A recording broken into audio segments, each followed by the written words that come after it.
But I saw that Xbox had, and I'd known this for a while. Xbox has this sort of this Game Pass thing, and they had special offers. I think it was $1 for the first month, and it included Xbox Live, all that, and then it was $15 every month thereafter. But I was really, Wow. really curious about it, and it contains. Are you familiar with this? No, I don't use Xbox. I played with PlayStation 4 and 3 and probably even Uh, 2 before, but not Xbox. they probably have something similar. I would imagine most services. I would imagine most services do. But yeah, essentially, it gives you access to a lot more content. So like one aspect of it is that it's giving you access to a new feature I hadn't tried, which is like cloud streamed games, which was Mhm. interesting. And there were actually a lot of good games on there. There were some that were like ported over from the Xbox 360, but then there are a lot of them that were native to the Xbox One.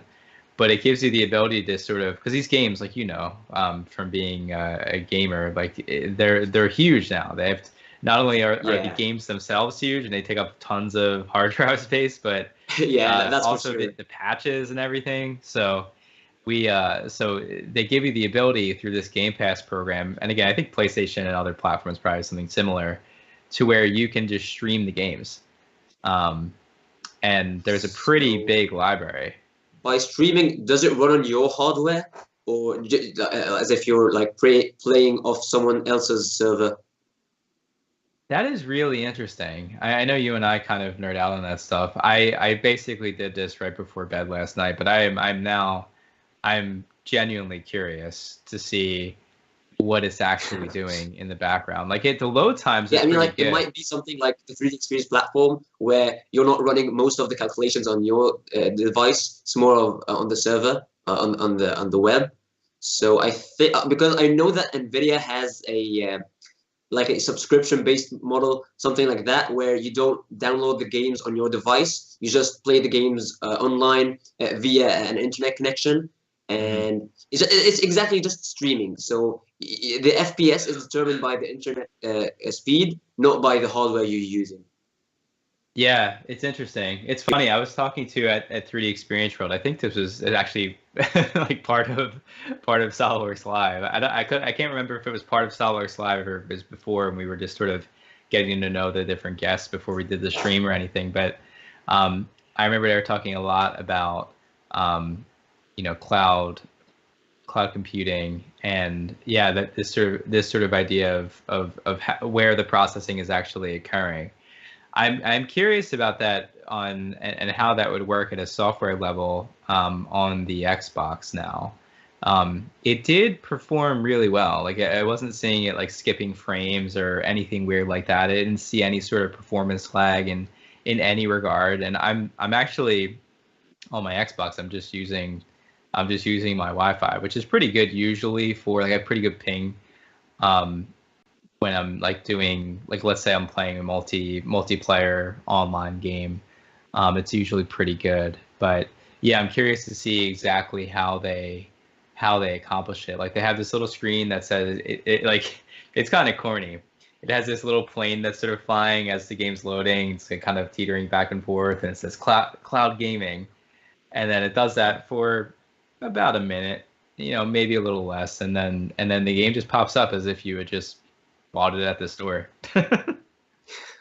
Yeah, so I think I've tried something like that before, but I'm not sure what game it was. But yeah, it was like remote accessing into another device and playing from my end. So I just input the keystrokes on the keyboard. What do you call it? Like, pressing keyboard buttons on my end, and on the other end, it just registers what I did and shows me the response. But it wasn't like a game. It was more of like a test for a software. But it was like a bit long ago, so I'm not really sure about the details. But yeah, I did actually test something really similar. I actually once opened XDesign through through one of my colleagues' devices. He was in India and I was over here in Egypt, and we Mhm. opened a Zoom meeting. And I took remote control over his device and opened XDesign on his device, not on mine. So it was like accessing the server through another server. It was just insane. Just keep going. Well, awesome, man. You and I could talk about games for forever. We've Yeah, officially that's for sure. started. We're here. We're here on live design. There's kind of a topical, kind of transition there. I think when we talk about things like frames per minute, we think about animations and how we're playing games and how that can factor into both. But I wanted to give an official welcome to you guys, the audience. I see a bunch of you here in the live chat. Welcome to Solidworks Live Design. This is our second episode of the year, but it is our first not only of this season here in 2022, but our first ever episode of Solidworks Live Design that features principally a Solidworks user, a Solidworks champion. So Yahya Khedr is here with us to talk about animations, which I think, Yahya, even in what you have revealed to me, which isn't everything, again, because I try to at least keep a little bit away from myself in terms of different learnings that you're going to educate us on, so I can feel that curiosity.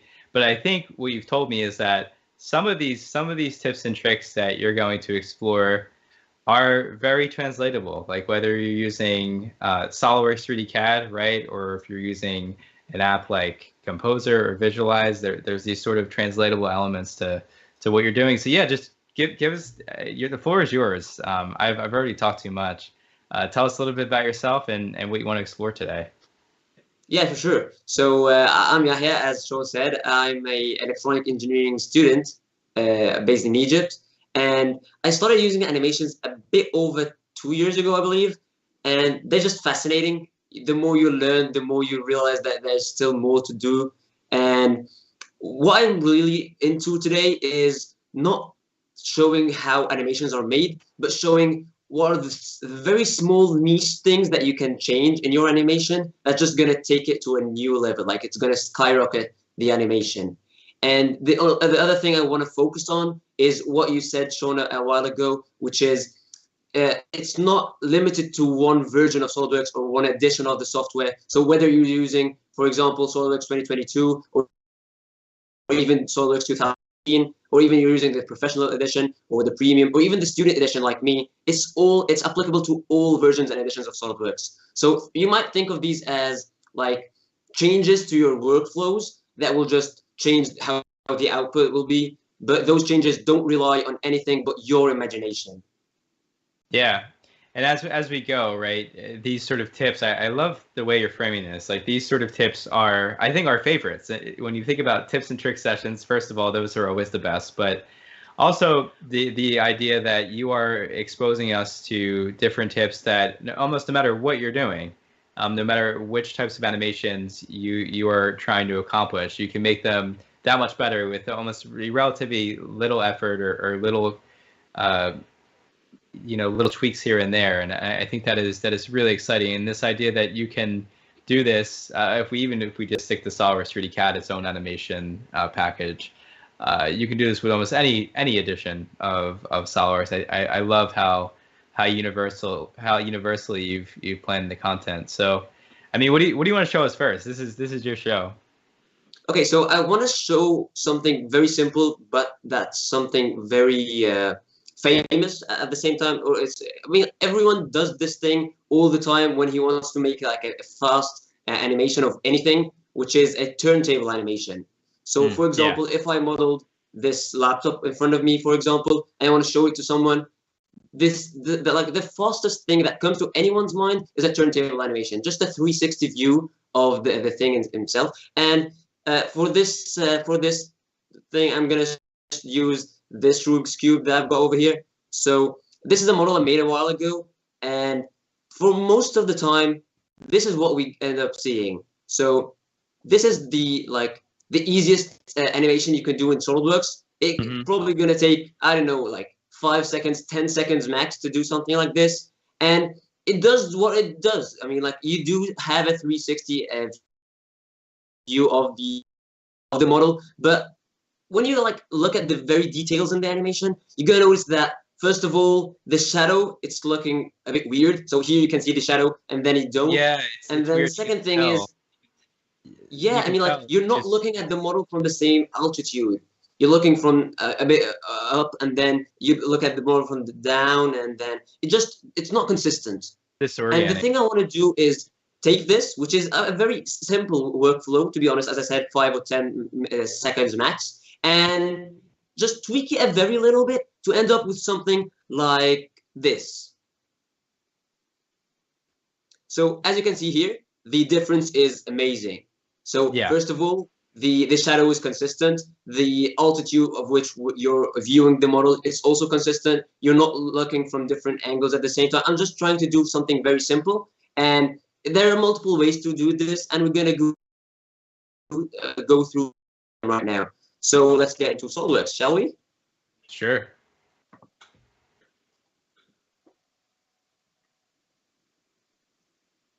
So here's the model, and when you come to think of it, the first thing I want to like emphasize on is where the origin is. So I usually always put the origin at the dead center of my models because that's the easy.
Maybe a minute or two extra. So what I'm going to do right now is use cameras. Why cameras? Because let's say I want to export this animation. Okay, so how do I make sure that what I want to export is what is in the model? So I want to preview it first. So yeah, even I think we're having some sound issues here, but just to sort of explain, right? You're explaining the differences between the two animation types, and it's interesting, right? If you were to ask someone, let's say you had a coworker, like a lot of us do, and you were to say, okay, I want you to make a rotate animation. The animation wizard sort of makes it as if it's, it's like, yeah, do you want to do a rotate? Fine. But we know, like, there are differences in how we can rotate a model, and certainly qualitatively it can make a huge difference. So the animation wizard, it's great to know that it exists, but I love what you're showing us here in terms of showing the animation style of the second animation that is much less disorienting, right? It's kind of staying about the same floor. So yeah, interesting. I just want to, in terms of any sound issues that occurred during your explanation, or I just wanted to sort of bring us all up to speed quickly. Yeah, awesome. So just as Sean said, actually there's a term for it. So the term, I believe, is the screen axis and the model axis. So what the animation does is it rotates the model around the screen axis, which is literally the center of this screen. Okay, but when I do a rotation about the model axis, I'm doing it about the axis of the model itself, which is something that I choose for the model. So that's really yeah, that was a super interesting point. I just want to make sure everyone got that. Like you will design parts like you said earlier here. We all saw it, right? The origin is in the center. So what we were doing is we're strategically orienting the origin right in the center of the part as we build the part mindfully, right? We talked about all these examples over time of, it makes it easier to mate models, to sort of maintain symmetry, sort of modeling about an origin, keeping it sort of in the center about the volume that you're modeling. But yeah, it's interesting. That's how you're sort of taking advantage of its natural axes in that way to deliver a better animation. I like that. Yeah, and even if you wanted like a fast way to make sure, let me just make this loop. And if you look at the triad over here, so I want you to focus on the y-axis. And I'm going to play the animation. And the y-axis actually is moving. So even though I told Solidworks to make the animation about the y-axis itself isn't constant. So that's what I'm talking about. The center of the screen is what we're rotating about, not the center of the model. I see. Okay, so the second thing I want to talk about why this isn't like the preferable way, in my opinion, is because you see these keyframes over here? These are actual views. So if I, for example, want to add a camera, I can't have both at the same time. I'm either having these views or having the camera view, not both. So what that also means is when I come to save the animation, for example, let's just hit save real quick. And when I go over here to the image size and aspect ratio, which is for exporting the animation, you're going to see that this value doesn't really show me anything over here. I don't have a visual representation of what I'm going to export. Right. On the other hand, let me just close this and go back to the model. Now, let's just add a camera. And over here, as soon as I just click add camera, you're going to notice that I've got over here, this is what's going to be exported. And at all times, I can already know what's in frame, what's not, and so on. The awesome thing about animations while using cameras is because cameras, they have this like split view. This is what the camera is going to see. And this is the model view, which is what we're all used to inside of SolidWorks. So here is as if I'm using the model as is. And what the camera sees from over here, that's what's over here on the right. And from here, I can just say the target. I'm just going to click the origin. And as I said, the origin is already centered with the model. So the model is centered in the frame. No hassle, no panning, no moving 1 millimeter up and 1 millimeter. It's just that easy. Do you know there's someone, or there are probably many people that you just save them a ton of time, like in terms of rendering things they don't like, and in terms of kind of cursing the UI in that way. So no, that's exactly what you were saying in the beginning. Like these are really simple, easy tips. Even if you take nothing away from this session other than that, which I know is not going to be the case because you have a lot of cool stuff to show. Like that is well worth setting the notification for this episode. Yeah, for sure. Yeah. So the second thing I want to talk about is the aspect ratio. This is something that I can do in cameras way easier than with the animation wizard. So over here, let me say, for example, 1:1. So I want it to be a square aspect ratio, something like that. And it's over. It's done. So it's always going to be that. And I can set it over here to any value I want. Maybe I want it to be 16:9, which is like for widescreens in general. But for this animation, I'm just going to do it 1:1. Okay? And this is the thing that I love about animations when I'm using cameras. Just show numeric controls. And I wanted to see the camera position. Look how it changes.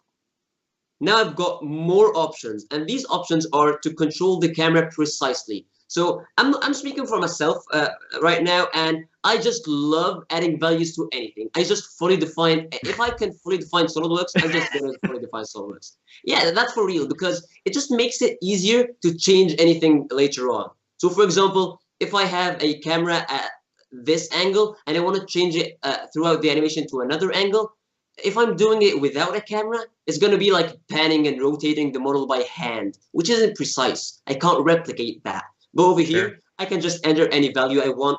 Let's say, for example, the distance from the model, let's set it to 50, the degrees, and so on. And it's always going to stick to those values. And as soon as I click OK, Here's the camera view. Anything outside and the gray areas at the right and left, that's going to be discarded. I always have this like visual representation over here. That's great. Okay. Yeah, and you can even see just on the UI, if you look on the bottom left, it says camera 1. So it's showing you, like you were saying, that you are that is the camera view. You can make more camera views. So yeah, that is interesting. It's a great tip. Okay, so now enough of cameras. Now let's get back to our point, which is how to make the turntable animation. So for that, I've got a couple of sketches over here that I'm going to use. Let me just get out of the camera view. And I've like made 3 ways, and I'm going to talk about each way and why I made these 3 ways. So the first is a 3D sketch, and both the 3D sketch and the 2D sketch, they all have the same sketch entity, which is just a circle, which is the path that I want the camera to go through. So instead of just telling the camera to be at this point, I'm going to tell it, no, go through this circular path. Okay.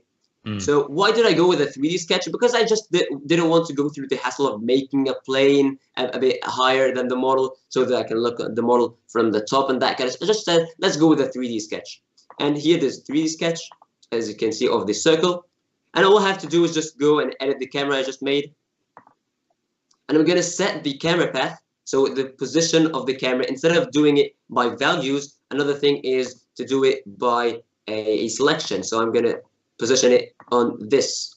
So as you can see, the camera is already over here. This yellow dot is where the camera is, and the red dot is where the camera is pointing at. So as you can see, the camera is on the circle, as I said.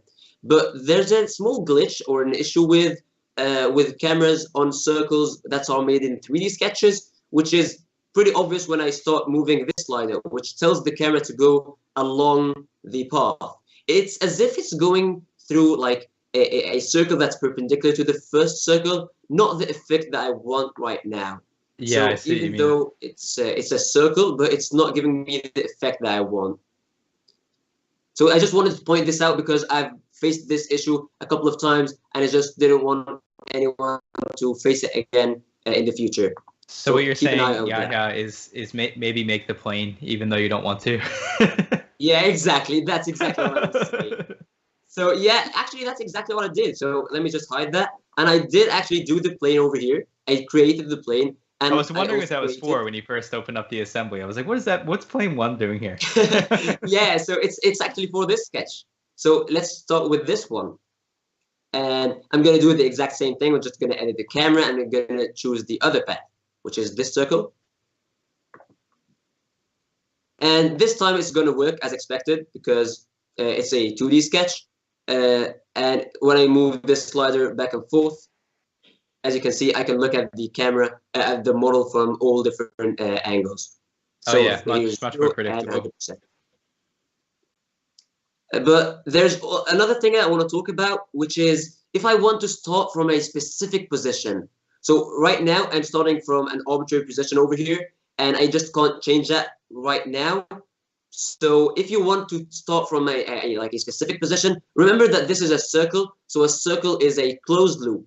But if I'm making the path an open loop, whatever the shape is, an open loop, as long as it's an open loop, Solidworks will always go the 0 position at the beginning and the 100 position at the very end. So since it's an open loop, I always must have 2 endpoints, which makes sense, right? So that's what I'm going to do. So instead of using a circle, I'm just going to trick Solidworks into a path that looks like a circle. So let me just show with this. And this path is actually not a circle. It's an arc. Let me just edit this and show you what I mean. So if I just open this sketch, you're going to notice that I have over here a very small opening. So it's actually this reminds me of like a sheet metal part sketch or something. yeah, it's the exact same thing. So I actually defined this by like a 0.01 degree over here.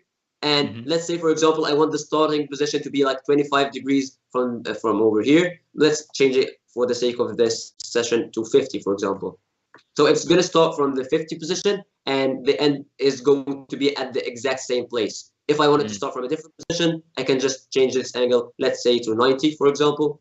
So it's going to start from over here, And since it's an open loop, I'm sure that it's always going to end at the very same part, or 0.01 degrees before the part, the position I told it to. Mm-hmm. So over here, I'm just going to edit the sketch, change this arc to this one. And as you can see, the 0 position is exactly where I want it to be. And the 100-degree position is at the same, it's not the same, but let's just say that it's the same. Okay. Super similar, yeah. Yeah. Now, with that being said, it's time to make our animation. So a pro tip over here, if you have a camera and you're going to make an animation using that camera, instead of creating the motion study, then starting the camera view, just start the camera view first and then enter the motion study. So as you can see, I am now in the motion study with the camera view loaded up. And let me just try and show you the opposite. So if I don't have that, here it is. Let me just hide the sketch because I don't need that anymore. And I'm going to start my new motion study. So this is the view that Solidworks has already made a key point for. So if I start my camera view and just go back over here, let's say I'm just going to go back to it. It doesn't register it. I just have to do it and then tell it once again to replace the key, to just like save that new keyframe. So that's a small time saver for you. So now we've made our animation. Now we've got to do the turntable thing. So if under lights, cameras, and scenes, you've got your camera. And as I said, we did it with 5 seconds with the other one, with the animation wizard. So I'm also going to drag a key point over here to the 5-second mark. And if I just edit this camera, drag the slider from 0 to 100, that's all I need to do. So here it is, dragging it to 100, click OK. And it's done. It took me like, what, 1-2 minutes to do the sketch, maybe even the plane, and set up the camera. But at the very end, I've got like a consistent animation that looks way better than what I could have gotten with the animation wizard. Super smooth. Yeah, and let me just do a better thing. Here are both of them side by side. Oh, so on cool. the right, you've got the old, I'm gonna call it old because now that you've learned the new method, I'm pretty sure no one's gonna use the animation wizard again. Yeah, it's how I do animations now versus how I do turntable animations, or how I used to do them in the past. Yeah, exactly. So it's pretty obvious right now why I chose the one on the left over the one on the right.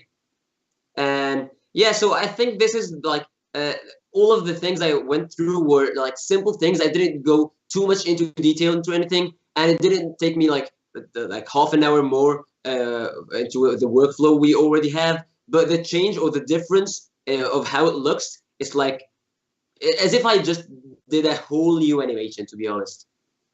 Deepak is in the chat. Hey Deepak, he said, I did an animation with an almost closed path like the one you showed, Yahya, almost 10 years back for a client, and it was so much fun. So bringing back memories. Yeah. 10 years ago. It's good memory. I don't think I would remember a project I did 10 years ago. I mentioned at the very beginning, which is animations. These are techniques that can be applied to anything, wherever the version you're using, wherever the edition of the Solidworks software you're using, you can apply these to any edition and any version. As long as you've got the software, you can do this.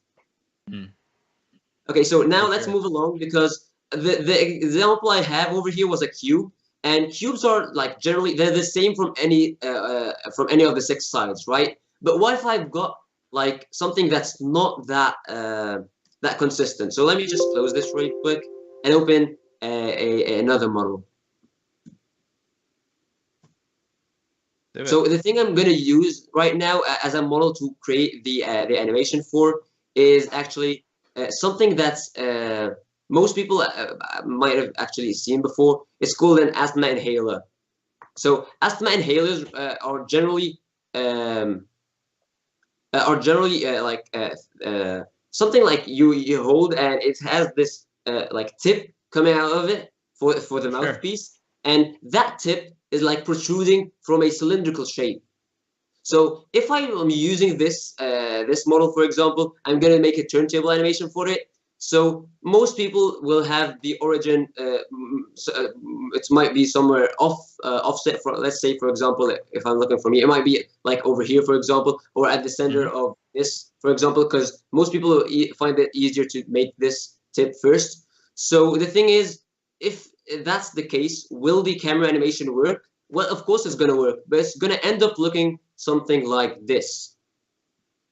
So if you look at the animation, yeah, it's a turntable animation. It's consistent. I'm looking at the animation from from the same altitude, but the difference is the model is like moving, swaying like right and left, and it's not. It doesn't look as good as if it was like in the middle of the frame, and I'm still looking at it from all 360 degrees. Right. So that's I the thing would expect it. about, which is Yeah. even though the method of both is the same, there are some tweaks that even you have to add to what I said earlier. These tweaks are things that are up to you to find according to the model you're using. It's not like one solution for all the issues. No, you have to like tweak the thing for every single model you have. So here it is. Here's the model. As I said in the assembly, I've already imported it, and I've got like two states. Let's call them the states. So the first is where the origin is, as you can see, it's not the center of the cylinder. It's the center of the model, and it's a bit over here. And the other mate I've got is mating this the axis of the cylinder to the axis of to the origin. So now, as you can see, it jumped a bit, and these are both the axes which I'm going to use to show the difference. So let's go to the first state, because that's the one which most people will have. So the origin is already offset from some specific part of the model. You start a new motion study, and you add a motor like that, and you can just like change the speed, for example. So over here I just added a motor because that's a bit faster, instead of like going ahead with a camera and changing the camera. But both ways are actually perfect. So something else I want to talk about when it comes to motors, we all know that 60 RPM means like 60 revolutions per minute, so 1 per second. And you can actually write over here, like say divided by 2, and that's gonna make it like half a revolution per second, which is like 1 revolution per 2 seconds. It can divide it by 2 once again, and it's gonna go ahead and do it 1 revolution per 4 seconds. It's like without even having to calculate anything. It's something that the software does for me, and I find it pretty neat. Yeah. So since I'm doing it at 2 seconds, I'm just gonna drag the end of the animation over to 2. And for this animation, I actually already have a camera view that's looking at the model from the front, or like that. And when I hit calculate, you're gonna notice that yeah, it's working. But as I said, the model is like swaying back and forth. Sure. So now let's go ahead and do the other thing. So let me just suppress this mate and unsuppress the other one. And all I have to do is just calculate. And as you can see, now I'm rotating about this cylinder. Why this cylinder? Because it's like a pillar in the model. So it's something that I can always refer to in the model. And the model now looks centered for real within the frame. And just as I did with the other one, here's the animation we exported, and here's both of them side by side. So this, as you can see again, the one on the left versus the one on the right, both of them, they're actually using the exact same thing. I used the same concept for both of them, but the only difference is what's my reference, right? Right. Yeah, and this seems so much more natural. It's almost like you're kind of looking at a practice level. You're kind of looking for like the main volume, right? The main sort of volume of the the part, and that seems much more natural. You know, kind of pivoting around the cylindrical face. Yeah. So so far we've been talking about like viewing the models from different places, but now I want to take it one step further and like change this to something that's changing the model throughout the animation. So for example, over here, the model is the same. I'm just looking at it from different angles. But what if I Sure. want the model to change throughout the animation? And this is like the beauty of SolidWorks animations. So for that, I'm gonna just close this real quick, and I'm gonna start a new animation. So I'm gonna start with a new assembly and open some components. Mm-hmm. So the component I have over here is actually it's something I found while like surfing the interwebs, if anyone still uses that term. So it was talking You just about did. yeah.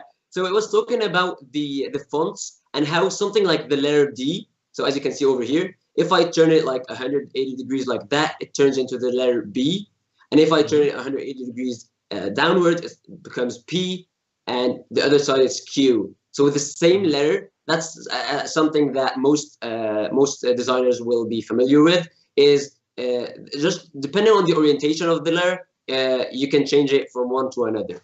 And I wanted to show this using an animation, but I mean, like, I can do this just by rotating this about, but it's not as visually appealing as if I was showing you for real what was happening. And that's what I intended to do. So what I have in mind is maybe add some arrows, for example, to indicate that the model is rotating. And why not make these arrows move along with the model while it's going about? So just so you know what I'm talking about, this is what I have in mind. So I want to do something like this. So the model is going to be rotating, and then these arrows, like, they update with the model while it goes about and about by rotating like that. So a lot of And interesting stuff in there. You're kind of changing transparency. That's interesting. It's also, I mean, this has such universal applicability. You know, like I remember just over the years having discussions about, you know, whether it's like you're trying to show like filling a fluid volume, for example, like that's a very typical example. But no, go on, please. This is interesting. yeah, so let's go ahead and like get our components. So I've already made two arrows, one for the rotation about the X and one for the rotation about the Y. But I actually could have used just one of them, and like you know, you can make flexible components. So I could have used something like that. And let me just start by setting my model to float, because as I showed you in the animation, the model is going to rotate itself, not the camera in this time. And I'm just going to center the layer at the origin, but since it's going to be rotating, so there's an option while adding a coincident mate between two origins, which is align axes. So that just aligns the front plane with the front plane, the right and the top and the top. I don't want that, so I'm just going to deselect that for now. And now I've got the D layer where I need it at the very origin, but it can also rotate, as you can see.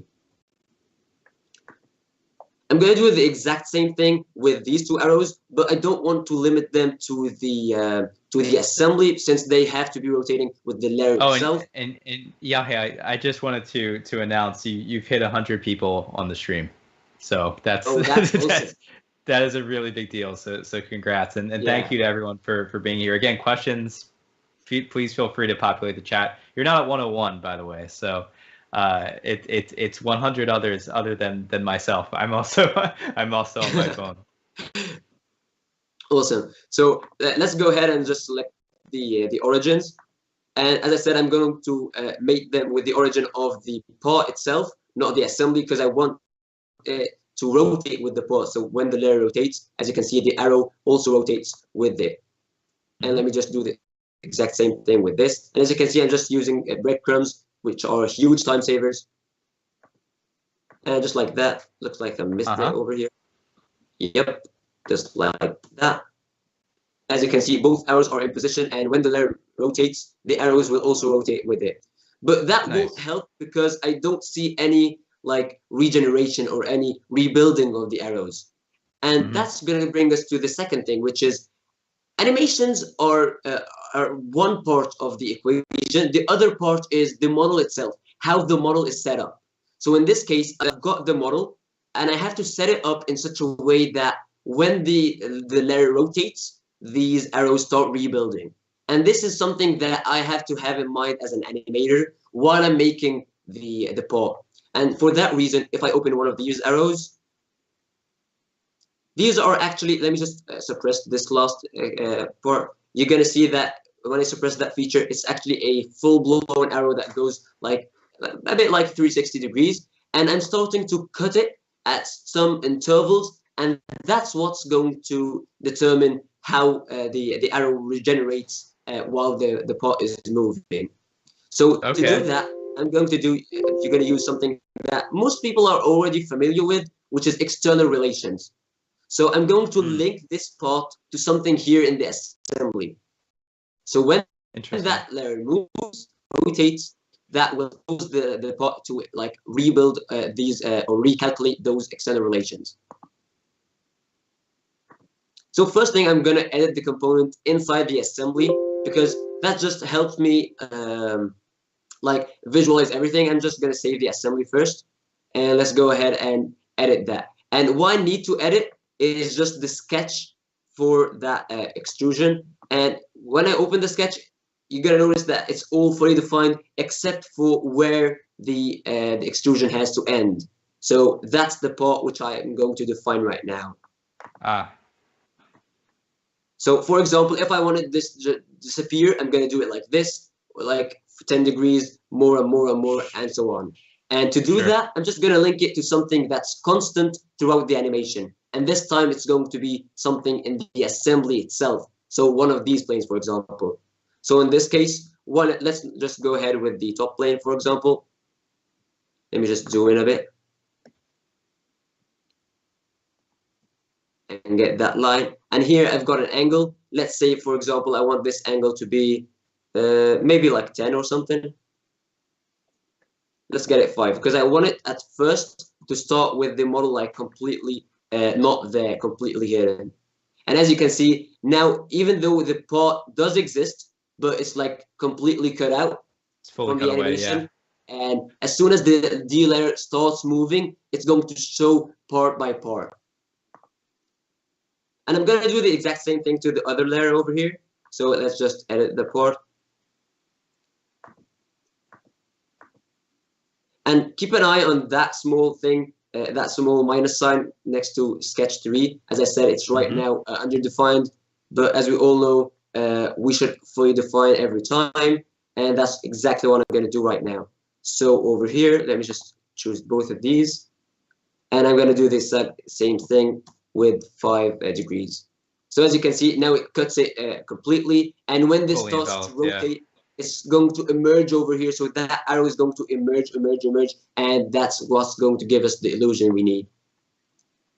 And by the way, most people, especially like people who have been using Solidworks for quite a while, will know that you can't actually cut extrude the whole model. Solidworks actually give you an error telling you that there's no such thing as an empty model. So actually, it's not empty. I actually have a hidden feature. So over here, I've got this this part over here, and the arrow itself is like on top of it over here. So that's a neat That's trick that I super use clever. most of the time, just to I like like trick that. SolidWorks into doing what I want it to do. Yeah, that is cool. That's smart.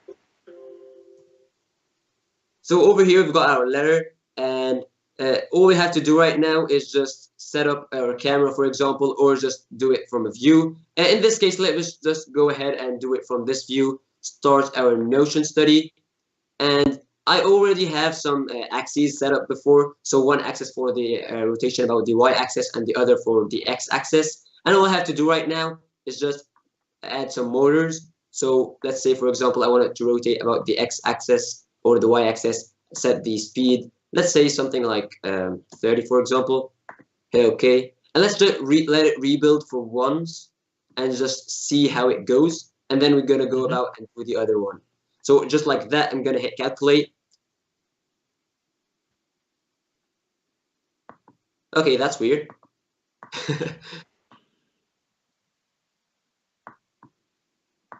Okay, so I'm pretty sure that I've got it right. Oh, it's as you can see So over here. So you is see it that small hidden? arrow over here? That Yeah. indicates that there's external relation. For some reason, I don't have that over here. So I must have missed something. So let's just go ahead and change this from the X to the Y, or in this case, from the Y to the X, just to save us some time. So I'm going to go about the x-axis and hit OK and rebuild, and that's going to do what we want it to do. So as you can see, now it's taking more time to calculate because it's like rebuilding that arrow for every single frame. And as you can see, it starts to merge over now. Let's just give it a second to calculate the whole animation before I play it. Yeah, it's almost as if as it's rotating around, it's like Solidworks is doing these little rebuild calculations to get that frame correct. It's almost as if each time you had the increment, you would do it yourself. You're stopping the like pressing pause, taking a screenshot, right. Pressing pause, taking another screenshot, and just playing all those screenshots ahead over time. So let me just slow this animation a bit so that you can see it. And as you can see, while the layer rotates, that arrow starts generating until it goes to the same exact position at the very start. And at that start position, it's going to be completely demolished by the extruded cut. So what I can do right now is actually start manipulating that arrow. So what I did before was when it comes like halfway through, that's the P. So over here, I can just stop the motor, right click, turn the motor off, give the user some time to notice that this is a P letter, and then after a while, tell it to like play once again. So over here, turn it on, and so on. So that's just going to like be easier for the user to like know what I'm doing. Let me now hide these axes and calculate the animation again. So now it's going to go to the D. It's going to rotate all the way to the Q layer, stop there for a second, and then it's going to resume once again, going back again to the D. And you're going to notice that most of my animations, I always try to go back again to the starting position that I've started with. It's called looping animations. And that's just a way of making sure that your animation is eye-catching, because I can do an animation that's 3, 4, maybe 5 seconds, but if it's just 5 seconds and it's over, so it's not mesmerizing. It's not going to be like sticking with people's heads. But if I'm doing it as a looping animation, you can literally watch it till infinity and it's never gonna change. Right. I love this tip, Yahya, about turning off motors temporarily and turning them back on. It's important to remember, and sometimes it's difficult to remember as you're making a given animation, but a lot of times we're making these for humans, and maybe the human needs a second to really process what has happened, and you know, to be able to pause for emphasis using this feature is important. So I appreciate that you showed that. Yeah, for sure.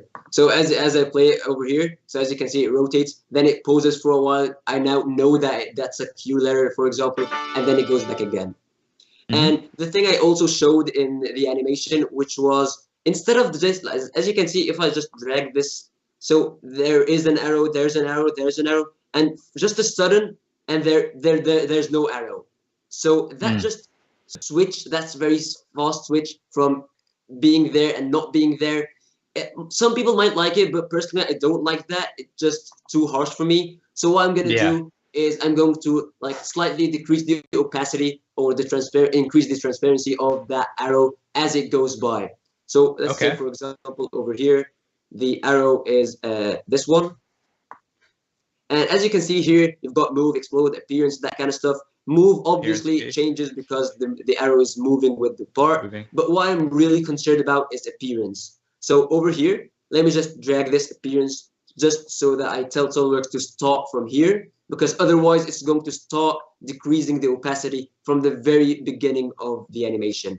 So right now I'm ensuring that at this position, it's going to be 100% opacity. Now when I go to the very end, now I can just right click and say change transparency.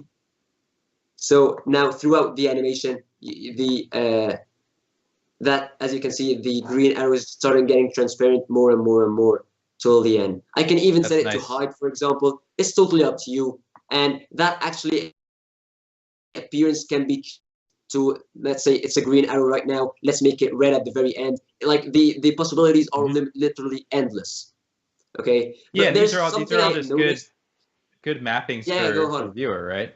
they're all just good mappings for the viewer. And yeah, certainly. And it's a small. It can seem like a small thing, but changing the opacity gives the viewer a very easy to understand idea that this arrow is going to disappear, rather than what we had before, right? You said it's like sort of a rough ending.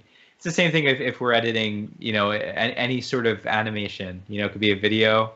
A lot of times when there's abrupt endings, abrupt transitions, it feels that way, and it doesn't make the viewer kind of feel great. So no, I think this is a great tip. Yeah, and actually the closest example I can think of right now is PowerPoint presentations. So you always add those like fading animations, transitions between one slide and another, just so that people can like feel the change from one slide to another, instead of just doing this and changing from one to another. It's just gone. Right. Yeah. So the thing I also noticed is when I hover over with the cursor over that last keyframe, you're gonna notice that the opacity is actually it doesn't just go like fully transparent. It's actually at 75%. And in this case, I want it to like fully disappear because the arrow itself is going to fully disappear. So right now there's a jump of 25%, and I don't want that. So what I did is just right click and change the appearance itself. So right now I've got to take the things into the matter into my own hands, and right here I don't have the option to change the opacity because this is just basic. But if I head over to advanced, and now I can go to illumination, and down here let me just hide this real quick because it's just getting into the way. So as you can see, the transparent amount, it's right now at 0.75. So let me just grab it all the way to 1. And now it's going to go for real from 0 to 1, which means like from opaque to fully transparent. So now there is like no switch at all between what we have like over here, and it's going to go like smoothly all the way over here until it finally disappears at the very end. And totally even gone. If you don't want it to like go like a linear change, so right now it's like a linear change. So for example, at the very middle, it's always going to be 50%. After like quarter of the distance, it's going to be 25%. But you can actually change that if that's something you're into by right-clicking on one of these and changing the interpolation mode. So the default is linear. Linear just means that it's going to be the exact same value divided by the whole distance that it's going to go through. But sometimes you want something like snap. Snap is like change at the very last second, which is what we already had. So I'm obviously not going to use that. But the things I do like to use are ease, whether it's ease in, out, or ease in and out. So these are like smooth transitions between one state to another. And the whole difference is ease in is like a bit slower at the beginning, and then it just speeds up at the end, while ease out is like a bit slower at the end, and it just like goes very fast at the beginning. And ease in, ease out is like the balance between both of them. So there's some speed, and then it slows down, and the speed, just like that. So in this case, I want it to start fast and then just slow down at the very end. So I'm going to use ease out, and just like that, when I just go with the through the animation, as you can see, the opacity just changes rapidly, and over here it's pretty much already transparent, but there's like a very slight change all the way to where it goes to the very end and just like disappears. Nice, that's so cool. Just like that, I believe we went over a couple of points in animations, but the real thing is just remember that you can change the model throughout your animation. It just has to have some thought and some tweaks in the model itself. So as you can see, when I had to link that arrow to the assembly, it took a bit longer to calculate the animation because of course it's rebuilding the arrow on every frame. But the end result, I believe it's really, really worth it. That's awesome. Yeah, no, for sure. And it's good to know. I mean, it's interesting, right? You talk about like external relations and how we might tend to use those, but using them specifically for the purpose of a given animation is a really, really great insight. Yeah. So now I don't want to take much of time over this because now there's something really, really cool that I've seen before, and I just wanted to talk about it before, but I just didn't have the chance. So let me just show you, and you're gonna understand what I mean as soon as you see it. Sure.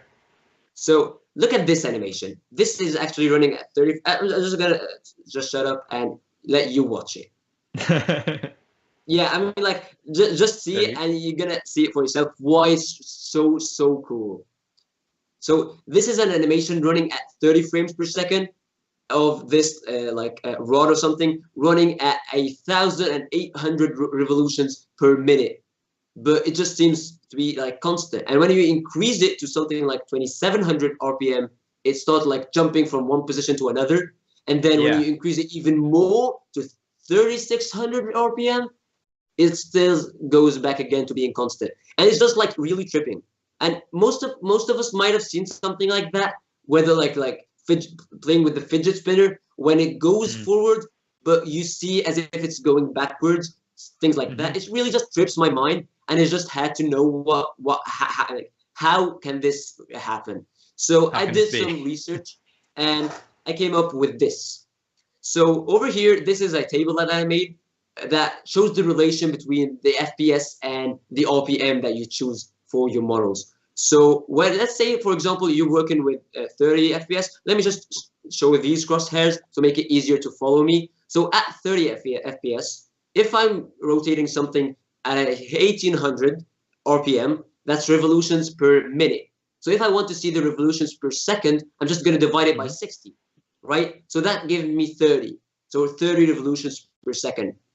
So now I want to know how many revolutions per frame, because that's what I see. The video just shows me in frames, not in seconds, right? So if I divide 30 by 30, it's going to give me 1. And now that's where all the magic happens, because on every single frame, the part rotates one full rotation and comes back to the original position, and you just don't see any change. So for example, let me just show you like this. So let's say we start up here.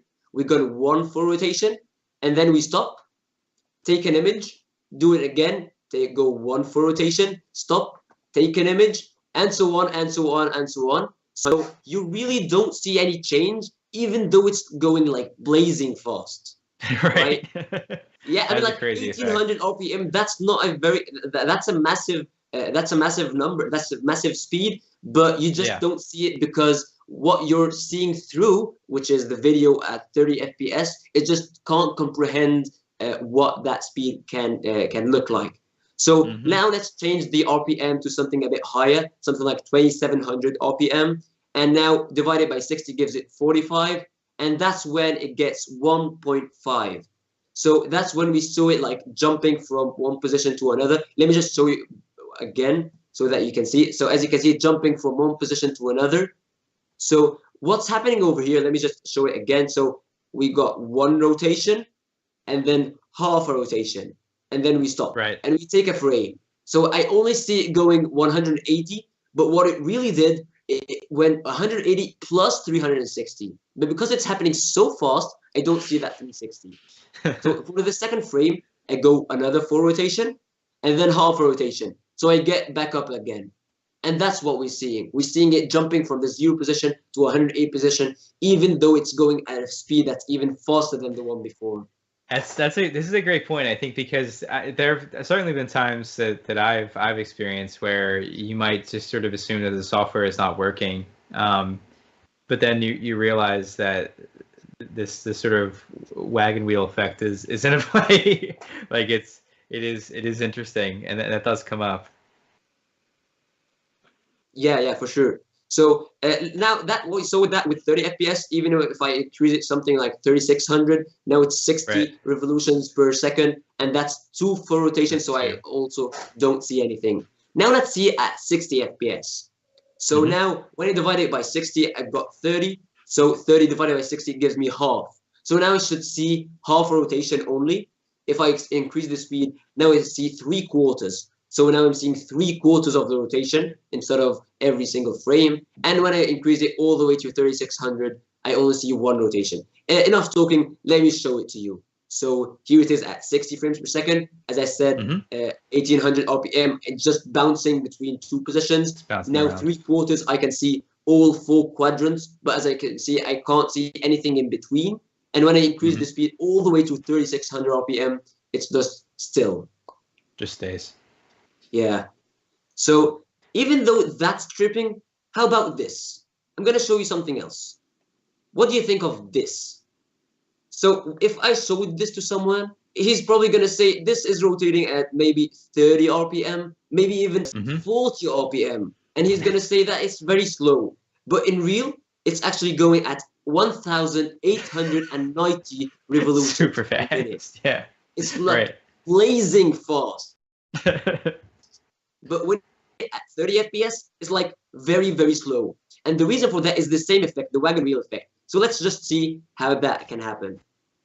So over here, I've got another one. So 1,890 revolutions per minute, divide that by 60, it gives you 31.5. Divide 31.5 by 30, it's going to give you 1.05. And that 0.5 is where everything happens. So you see one full rotation and a bit. And the second frame, it goes one full rotation and another bit. So what you're really seeing is just that small bit being added up one by one all the way through the whole animation. And just so you can like believe me for real, let's open SolidWorks and let me just show you for real that I'm not like doing anything behind the scenes. It's like for real, it's going to be mind blowing. Trickery. Yeah, there's no trickery at all. So for example, here it is at 1800 RPM, and I'm even going to show you the motor just so that you can believe me. As you can see, 1800 RPM over here. All right. And I have it running for 1 second. I'm going to save the animation. Let's just save it at the desktop, for example. I'm going to save it as single frames so that you can see every single frame as well. How about that?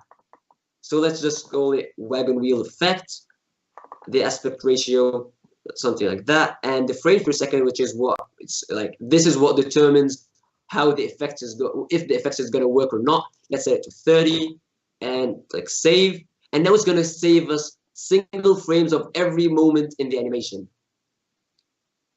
Let's just give it a second till it finishes. Good point. So you don't always have to save as, and there are certainly occurrences where that would be useful. You don't always have to save it as a movie file. Yeah, I mean, when I used to make GIFs, I always used to save as several images. So as you can see, the first image, the second, the third, all of them, they're the exact same frame. No difference at all. I mean, Interesting. I think that's already pretty convincing. If you need even more convincing, how about this? Let's get back to SolidWorks.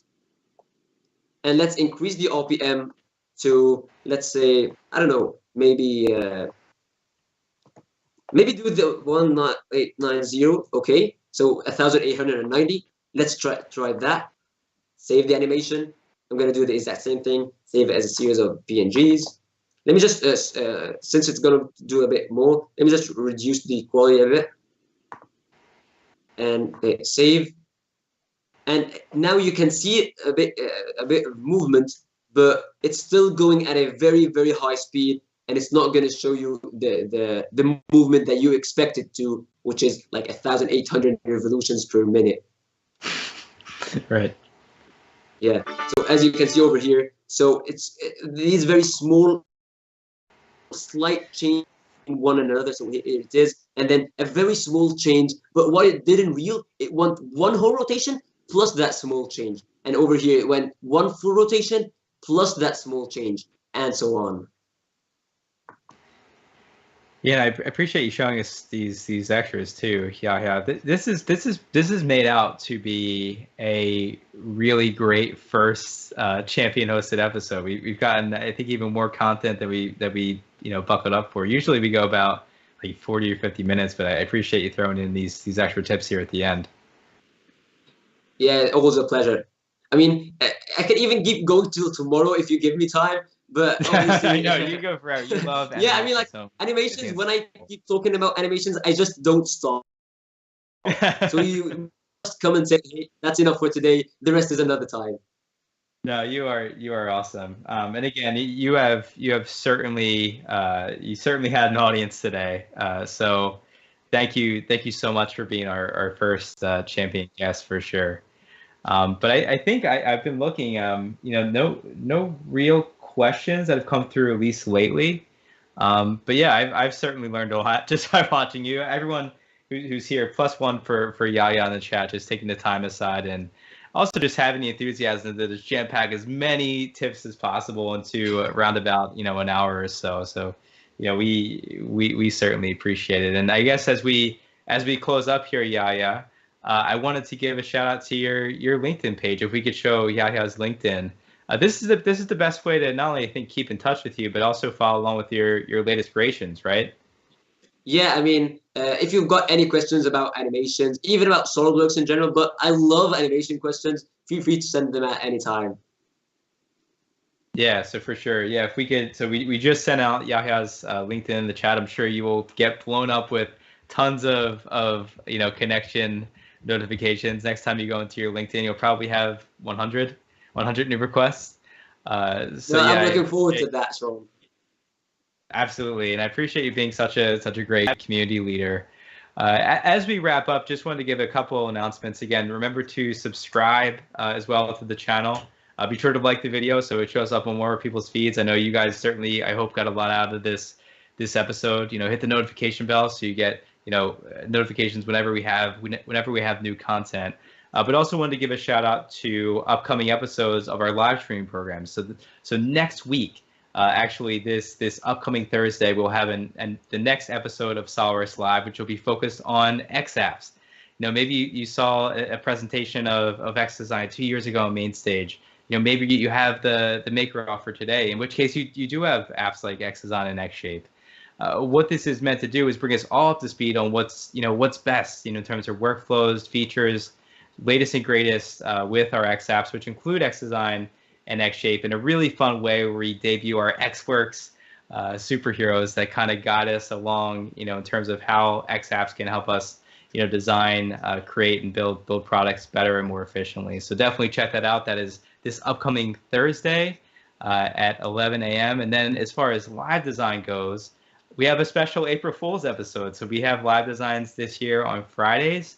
And it just so happened that April 1st here was sort of the naturally occurring next episode. So we'll have Jesse Sprague on again. Every other episode we'll have a SolidWorks champion. This time we'll have a Dassault System employee here in Jesse, giving you tips and tricks for your workflows that will, maybe in some ways fool you, maybe in terms of the realism of a given rendering. Jesse's planning on focusing on rendering, so we'll see some great tips from Jesse. If you just Google Jesse's name and search visualize, you'll see some of his stuff. But yeah, we're excited to again have fun in both of these upcoming streams, just trying to be topical, relevant, but also thematic. We always try to bring the fun here at SolidWorks. So once again, Yahya, thank you so much. Thank you to Ian and Andrew working on the stream here, and thank you to all of you for tuning in. We really do appreciate it, and we'll see you soon. Okay, bye. Thanks, Sean. Thank you.